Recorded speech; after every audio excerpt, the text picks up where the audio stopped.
Hello everybody, this is Chaos with Chaos Esports Productions, bringing you another Back to the Basics games.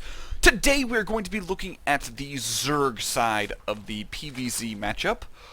I am super excited because I've been wanting to get a little bit more into Zerg, and actually I'm going to be starting my Zerg Bronze Masters League series here fairly soon. I'm going to try and get through all of the matchups in the Back of the Basics series for Zerg, and then I will probably start my my quest to get to Masters with Zerg. So, let's go ahead and introduce this build. This build is actually a build that I got from a kind of a lesson session with Root Fitzy.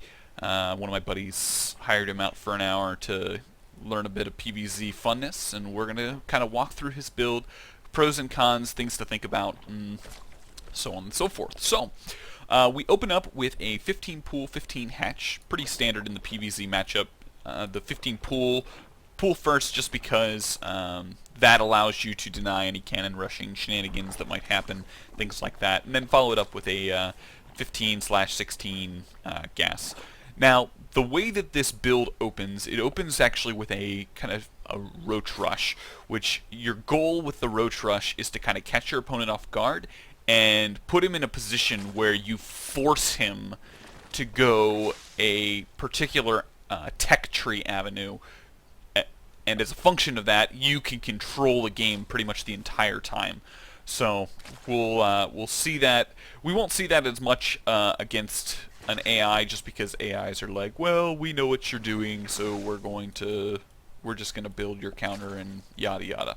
So we won't see that too terribly much here, but we will get a sense of how this works. So Roach Warren's going down at around 28 after the second queen is popped, and then that is going to be followed up by researching Burrow. Now, the reason why you're researching Burrow so early is because when your roaches are on the other side of the map attacking your opponent, most likely he's going to have a Forge Fast expand up or a Gateway expand up, and he's going to have to be making the decision which tech tree he's going. By going Burrow, we force him to get detection, which means he's most likely going to put down a robotics facility. Also, roaches are very bad against immortals, so it makes sense that we choose roaches with Burrow as opposed to just like lings with Burrow. So we're going to come up here, and since they get a nice little income boost, he's got a whole bunch of units. So basically behind this, we are getting our lair tech up. Now, your lair should go down roughly around the time that your roaches are complete. So that means that by the time that they get over here, you're approximately almost done. And then on top of that, once the lair is started, you want to get down your 4 gases, 2 in the natural, 2 with the main, and basically you want to immediately start building gas because you're going to follow up. Since you forced him to go into robotics facility tech, you're going to shift gears and go Spire. So this is going to pull him apart because he's not going to expect a Spire follow-up. He's most likely expecting like a Roach Hydra type follow-up, just because since you've invested in Burrow, you might as well, get your bang for your buck and get the Hydras as well.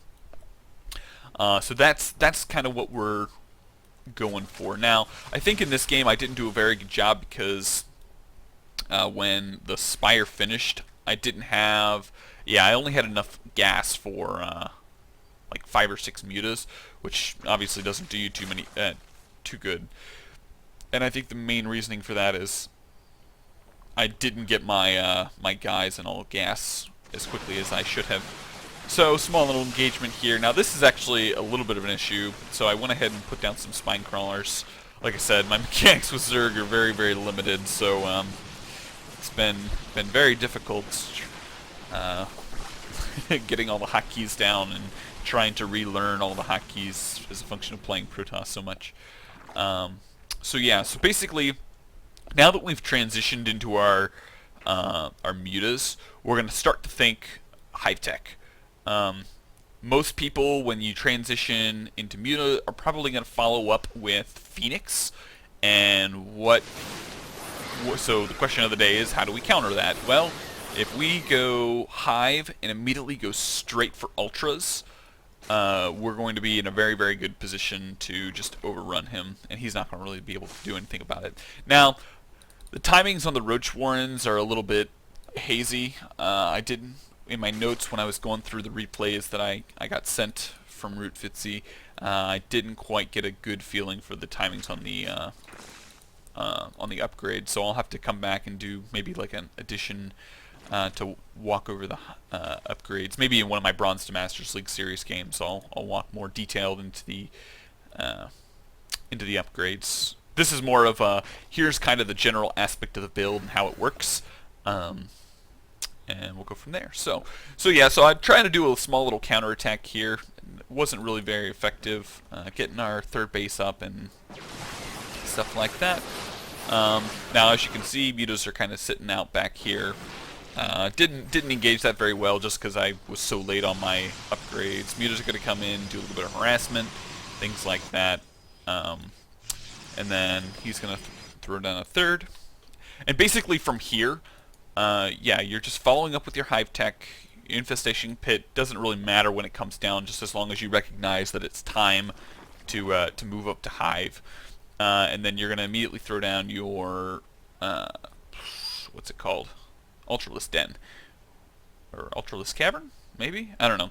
Anyways, so you're going to follow up with that. I did a little bit of harassment with the mutas, yada yada. And basically, from here, it's just kind of your own free play. This is a style that I find very, very interesting just because it is so abstract. Rather than following up with Ultras, you can actually follow up with Swarm Host, which can be very, very effective depending on how you've positioned your creep. Obviously, I did a really poor job with creep spread this game, just because I'm still working the mechanics. So, depending on how well you do creep spread, that can be a viable avenue for you. So yeah, so we're gonna come in here, take out his army, just absolutely overrun him, and then walk through, take him out, and that's more or less gonna be GG. So yeah, so basically, what I want to get out of this build is you can control the game with this build. It is a very, very interesting avenue to get in there, you know, force him to go down a tech tree, and as a function of that, be able to drive how you play your game. And it's a very well thought out build that has a lot of flexibility. So I challenge you all to give it a shot for those Zerg players out there. Let me know what you think. I'd be curious to know how it goes out for you, whether you try it on the ladder or just in custom games. I'd be very interested to know. Other than that, I think that's all I have. I hope you guys enjoyed. Feel free to hit that like button and the subscribe button for more StarCraft 2 content. It's always greatly appreciated. Also, feel free to check out my Twitch, Twitter, all that other fun stuff down in the description below. Also, if you are interested in me taking a look at one of your replays, feel free to send your replays to the email address in the description. I'll be more than happy to do a viewer cast of your game, maybe give you a little bit of promotion here on Chaos Esports Productions, and I think that's all I have. So, I hope you guys enjoy, and I will see you guys in the next game.